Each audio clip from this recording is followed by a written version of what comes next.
In New York City, building just 1 mile of subway can cost over $1 billion. That makes it one of the most expensive infrastructure projects on Earth. But here's the surprising part. Cities in Europe and Asia are building similar metro systems for a fraction of that cost. So, what exactly is driving prices so high in the United States? Let's compare. In Madrid, subway expansion costs are often around $100 to $200 million per mile. In Seoul, it's sometimes even lower. Yet in the US, costs regularly exceed $800 million to $1 billion per mile. That's not a small difference, it's a completely different scale.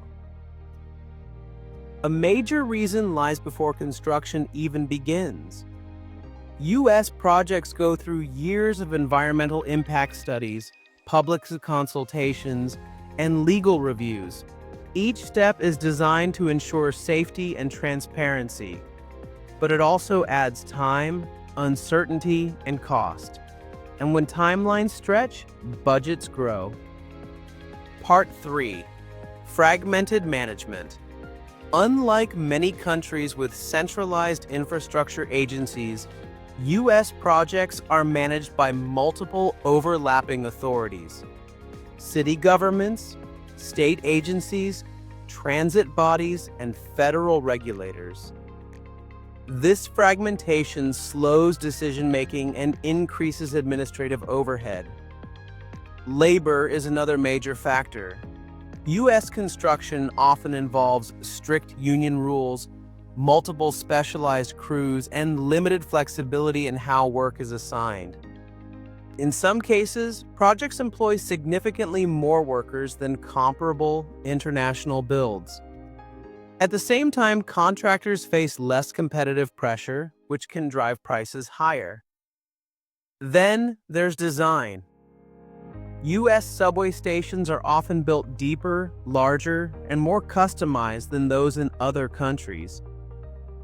Relocating underground utilities, acquiring land, and meeting strict safety standards all add layers of complexity. But the biggest issue is how all of this connects.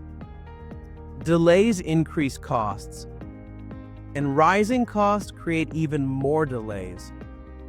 Projects get paused, redesigned, and renegotiated, turning a 5-year plan into a decade-long process. So the problem isn't just construction. It's a system where complexity, regulation, and coordination all combine to drive costs higher and timelines longer. The real question is the U.S. building better infrastructure or just more expensive infrastructure? Subscribe to Build Break for more deep dives into why mega projects fail.